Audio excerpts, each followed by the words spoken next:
Welcome to The Coach Approach, NSWC Carter Rock's podcast for maximizing your personal and professional growth. I'm Jamie Wilson, Carter Rock's Coaching Program Manager. Join us each month for The Coach Approach to hear leaders at all levels shed light on what coaching is and the amazing benefits it offers.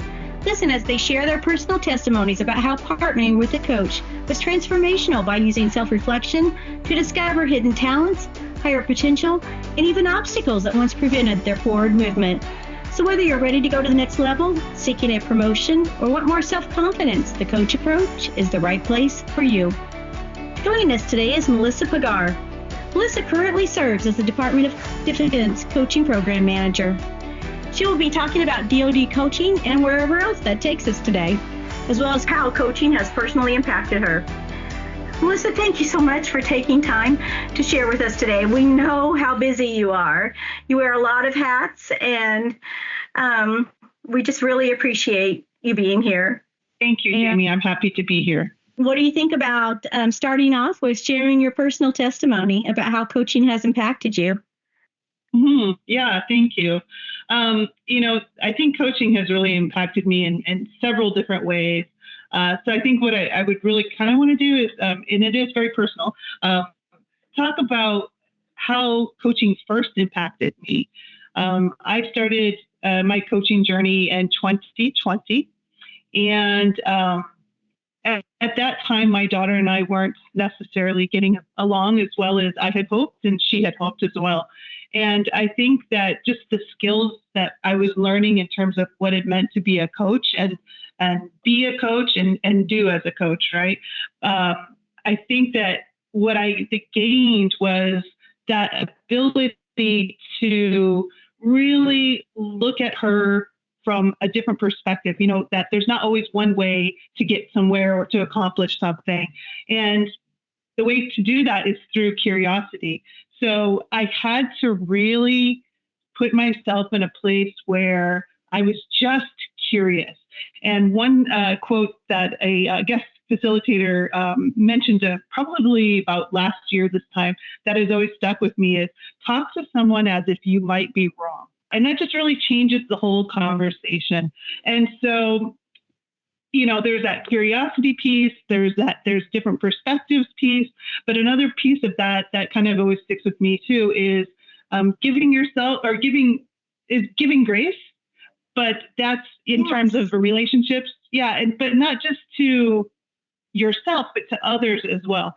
So giving my daughter that grace, giving myself the grace to maybe not get it right all the time, but also giving her the grace to open up and talk to me, and maybe nobody's perfect, right? And I finally realized that, I need to treat her as her, for who she is, and not who I want her to be.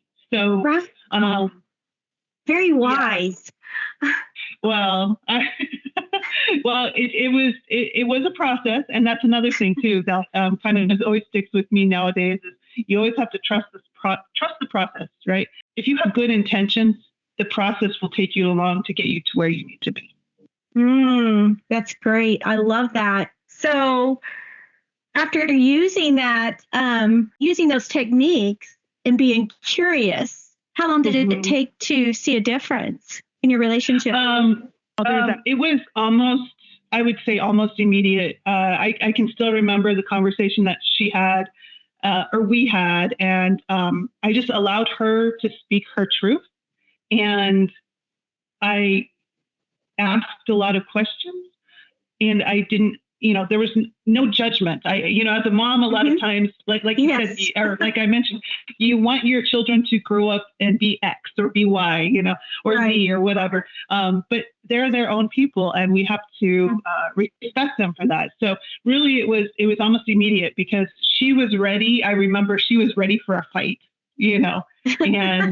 and she quickly kind of was like, "Huh, what's going on?" And it quickly turned into daily conversations now, text, emails, well, not emails, text, phone calls, so and we had continued conversations after that, but that was kind of the pivotal moment. It was just judgment free, open mind, be curious, accept her for who she is, and we've got the best relationship that we've ever had now. So. And that's amazing because that works not just with family members, but it works with colleagues, with subordinates, with, employees, friends, everyone, right? Correct. Yeah, absolutely. Yeah. Yeah. My story is more personal, but absolutely. This can be, just that curious mindset can help in any environment, really. And definitely coaching partnerships. Yeah. Yeah. Yeah. And that's what I love about coaching. Yeah. Yeah. Yeah. Yeah. Definitely. Oh, I love it. So, tell us a little bit about the DOD coaching program.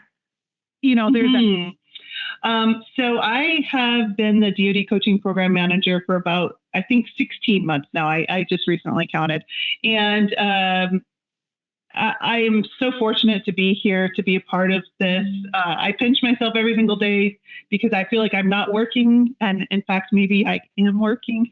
And we've just tried to, we've got several different lines of efforts that we're trying to incorporate in order to create a coaching culture, if you will, across the Department of Defense. And one of the things that I could start with is we've got 2 coaching communities of practice. And so when I first got here, I realized that we had our coaching community of practice. And we had several different people within that community of practice, but there were 2 different audiences. So I quickly realized that we needed to have a program manager's community of practice and a coaching community of practice. And that has since evolved. So now we've got, for the coaching community of practice, we've got guest facilitators who come in and we offer them, the coaches who are ICF accredited, we offer them continuing coaching education units. And so that's kind of a good way for those who are ICF, the International Coaching Federation accredited coaches, to get their required hours in order to renew their accreditation.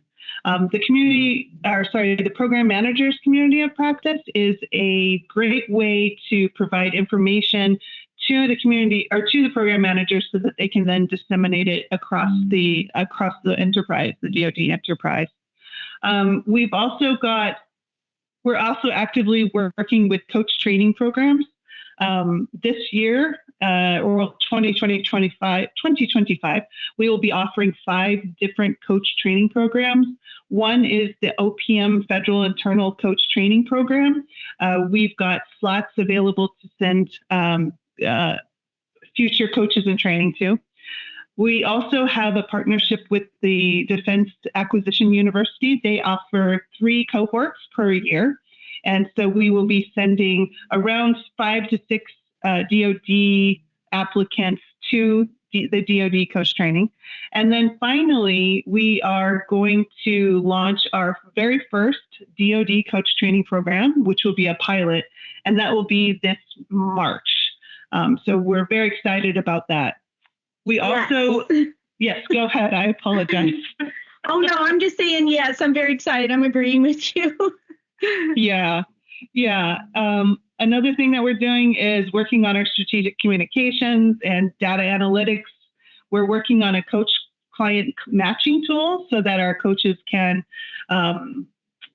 voluntarily upload their bios, and then those who are seeking clients or seeking coaches can go ahead and match with them on their own. And we are also working with the Navy. They've got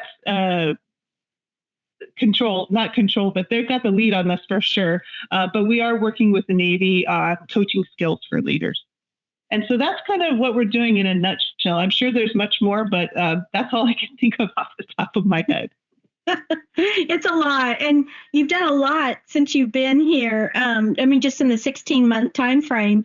You had the oh my goodness, the International DoD International Coaching Week last year. You held at the Pentagon, and all that entire week there was something going on each and every day, right?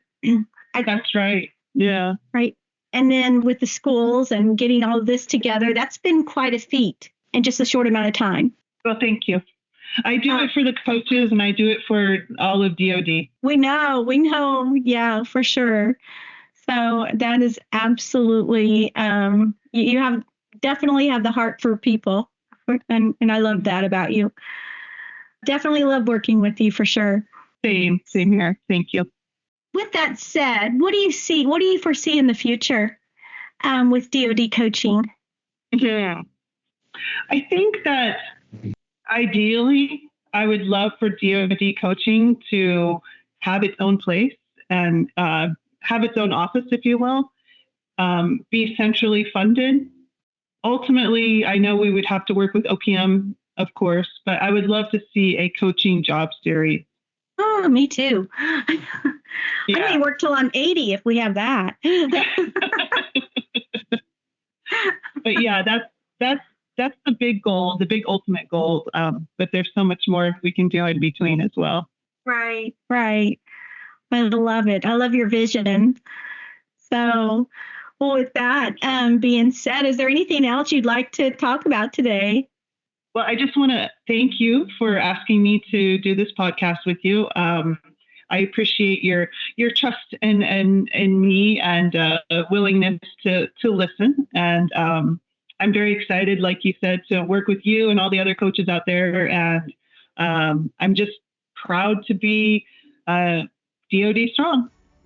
It's just amazing. Just again, very appreciative. And thank you again for taking the time to share your valuable insights with us. We are very thankful. I would also like to thank all you listeners out there for joining this episode of The Coach Approach, brought to you by NSWC Carter-Rocks Coaching Program. If you want to learn more about coaching, visit NSWC Carter-Rocks Coaching Program SharePoint site. If you want to request a coach, contact Jamie Wilson at 301-335-0492.